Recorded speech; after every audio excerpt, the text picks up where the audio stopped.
take two of this. Sorry, but if you guys look confused exactly if I say take two because my things are not working.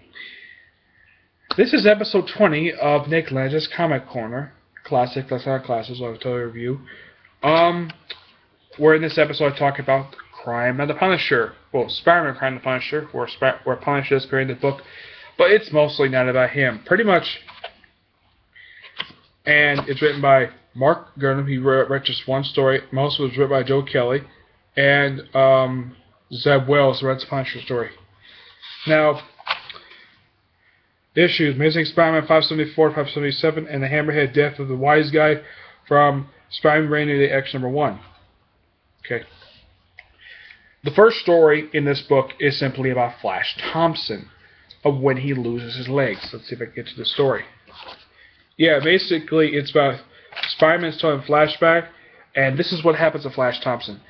And this is where he is currently right now. And there's a letter page dedicated to Iraqi war veterans. Then comes the story which the book promotes in the back, which is the Hammerhead stuff. Hammerhead makes his return for the first time in 2 years at this point, because Hammerhead has been dead for almost 2 years at this point. When he got an enemy bullet in his head, bang, apparently died. Then Mr. Negative found him, made him into a cyborg, agreed to work for him as long as he becomes cyborg, and Dr. Trauma says he's his new favorite. Yeah. And Dr. Trauma is a very lovely woman, I give her that. But I don't know much about Dr. Trauma. I know about Mr. Negative, though. And Hammerhead does volunteer to become sort of a extortionist for Mr. Negative, which really works out really well for Mr. Negative. I mean, he says it's basically now Hammerhead's an expert in getting extortion of people, so it's not much of a problem basically for him doing that, despite the fact that he's supposed to was in Italian for years, but he's really Russian. Yeah, that's really now the one-shot story, which is revealed. It's basically Hammerhead's origin story, along with the present day story, basically of how Hammerhead was basically turned into a cyborg. And Spider-Man does meet him again. First time in several years he's actually seen him. And he says, "You're not my Hammerhead." Yeah, he actually says that in the book. "You're not my Hammerhead," because his entire body is metal now. Not just the top of his head, but his entire body. So that's what pretty much most of the book is.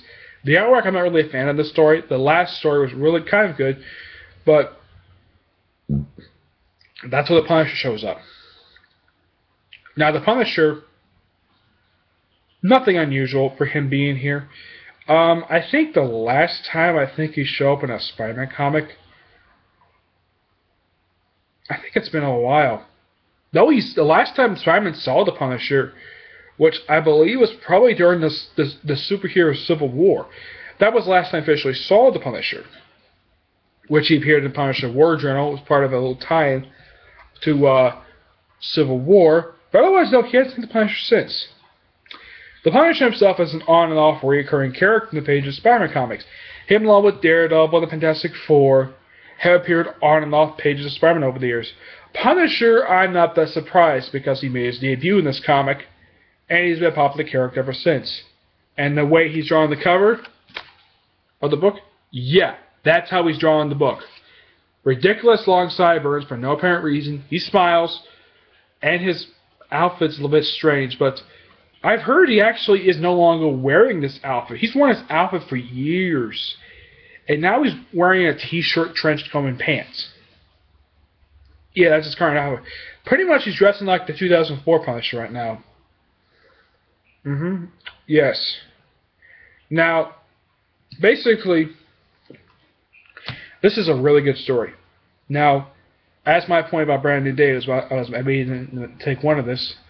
Now, pretty much, Brand New Day was bringing Spider-Man comics down, and then Kravitz first and gave it a little bump, and then came New Ways to Die, which gave the big boost way up. And Spider-Man stories had pretty much, at this point in time, had basically been going up at this point. That's my personal opinion. Though some people probably think the stories not go up until Dan Slott took over as full-time as writer. despite the fact he was on and off a writer for at least the past couple years. And no, Carly Cooper does not show up in this entire book. I read this book already. Carly Cooper does not show up at all in this book. Mainly, this book is about Flash Thompson, Hammerhead, and the Punisher. Spider-Man is just a supporting character in this book. Yeah. That's the thing about this book. Spider-Man gets very little panel time in this book. Very little panel time. Despite I think it's called Spider-Man comic, he's more of a background character in a way. Or a supporting character. But I do give them props for having balls to do a story about Iraqi war veterans and have featuring Flash Thompson, who have been sent to Iraq. Now, that is a little odd. They have him as a Iraqi war veteran now because, like the Punisher, he's a Vietnam vet. Yeah. He actually fought in Vietnam, and guess what? He came back perfectly fine. The writers made him lose his legs is because of what happened in real life. In a way, I don't kind of agree with that, doing that to Flash Thompson, because the last time he went off the war, he came back perfectly fine. But since he went off to Iraq, it's probably a lot more dangerous in Iraq than it was in Vietnam. Because Iraq is pretty much desert and Vietnam was tropical forest in a way. And he finished off as a corporal. He doesn't come back to the States. He's still like, I think he's in Germany, I think he was.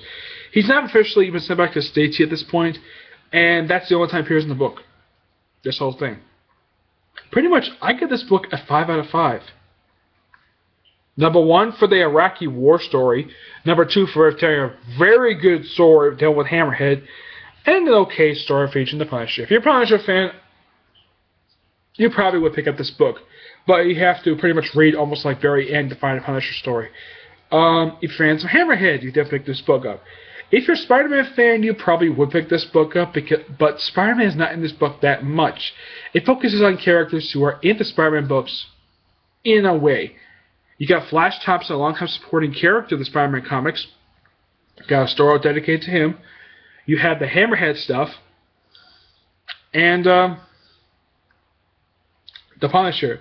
Hammerhead was really good, the fact they actually dedicated 3 straight stories to him in this book. And the fact Mr. Negative got more to do in this book.